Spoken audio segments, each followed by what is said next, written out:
Good morning mga ka-guys, good morning mga kasari. Sunday po, October 26, 2025.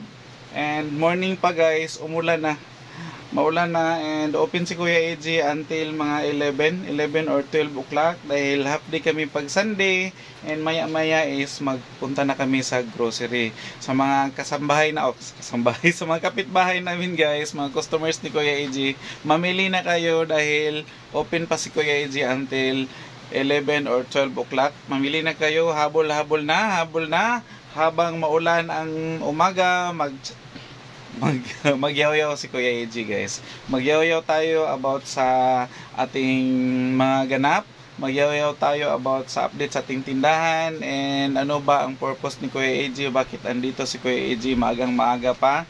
Dahil i-inform ko kayo guys, update tayo na every Sunday po is nagko-close si Kuya AJ half day para mamili and minsan maglaag-laag.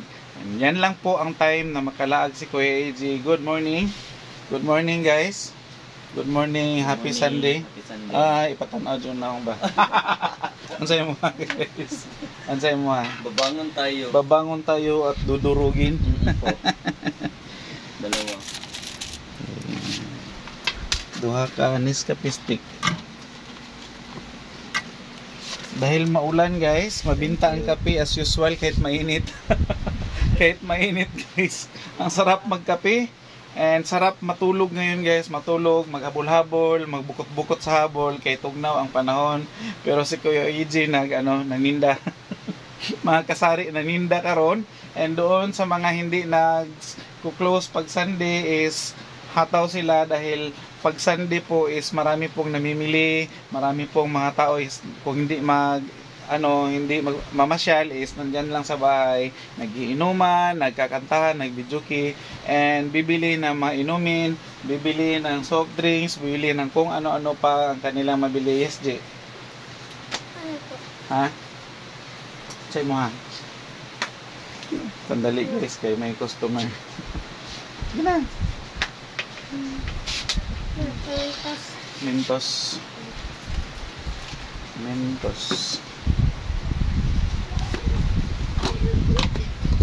Yeah. Thank you.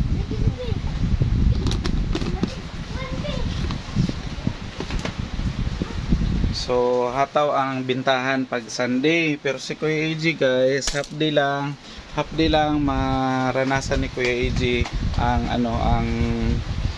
ang ganong bintahan dahil si Kuya AJ is close talaga pag Sunday every morning. Kung wala kaming lakad, magulat yung mga customers namin bakit open kami whole day.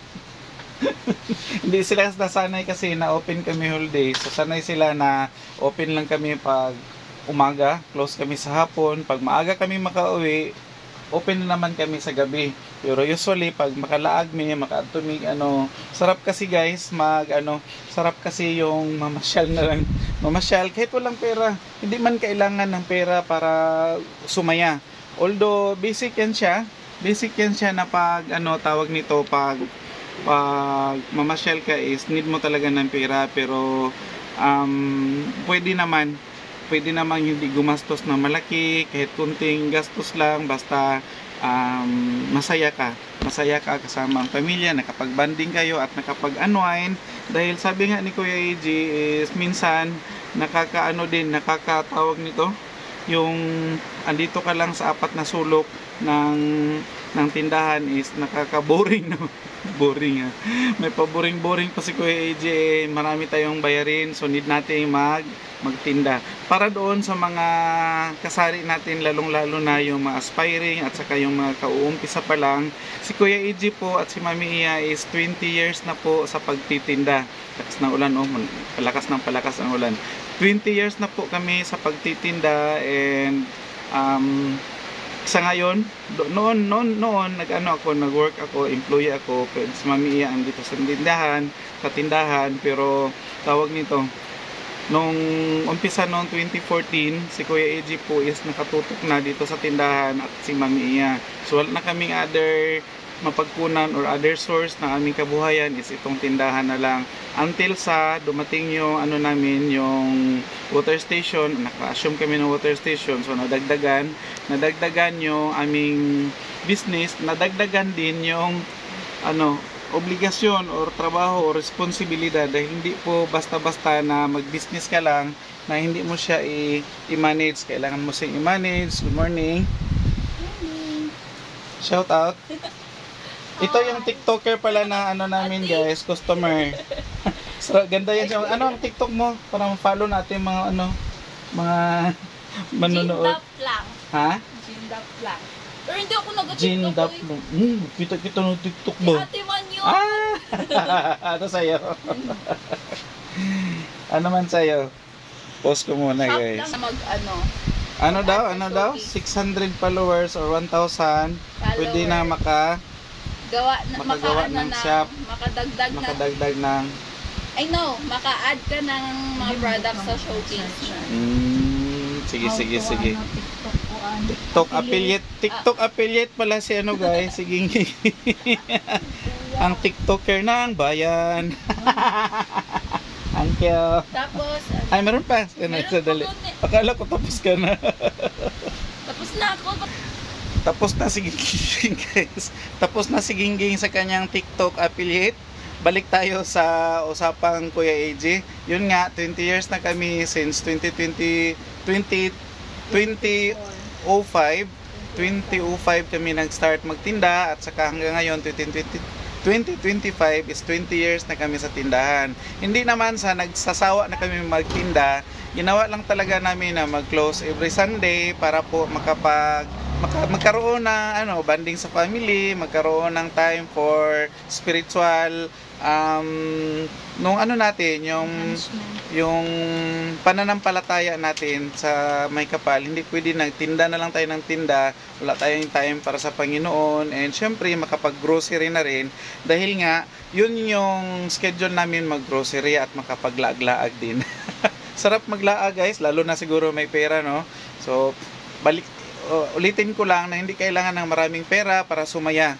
Need mo lang na magbanding sa family, at saka maglaan ng konting time para sa pamilya.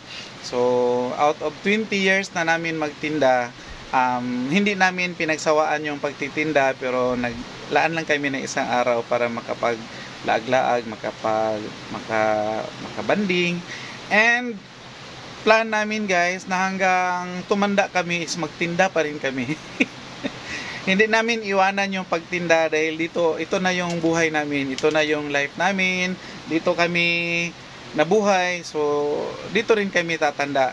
Hanggang sa uugod-ugod na siguro si Kuya AJ, hindi na matagal na makatayo, minsan nga matagal tumayo pag may customer dahil nakadot-dot pa sa cellphone.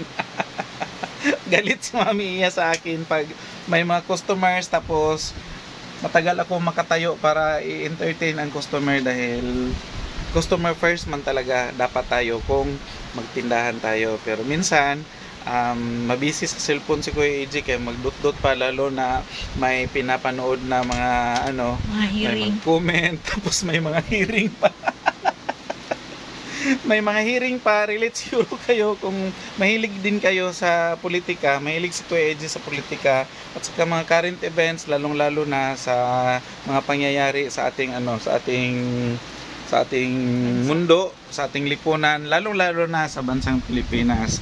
So, need nating ma-inform, ma-educate, at saka ma-update kung ano yung mga kaganapan. Yun lang. Pero sa talaga namin, mag-usap-usap kami ni Mia is hanggang tatanda kami is magtinda pa rin kami. Kung hindi man ganito kahaba na yung lalakarin namin, dahil mahirap na maglakad pag matanda, siguro liitan na lang namin yung space namin.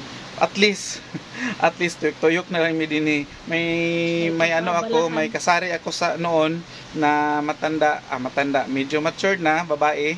Hindi ko na maalala yung kanyang channel kasi po na siya na suspend, or basta naka-violate siguro siya sa ni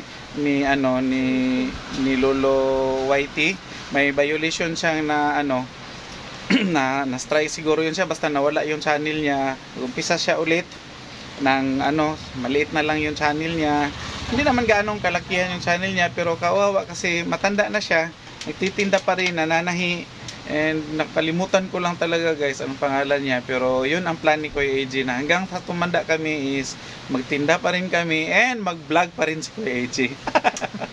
So ang mga vlog at saka ang linyahan ni Kuya AJ niyan, pag matanda na si Kuya AJ, mga 60 plus na siguro, mag-vlog na ako na another day, another Kuya AJ's POV.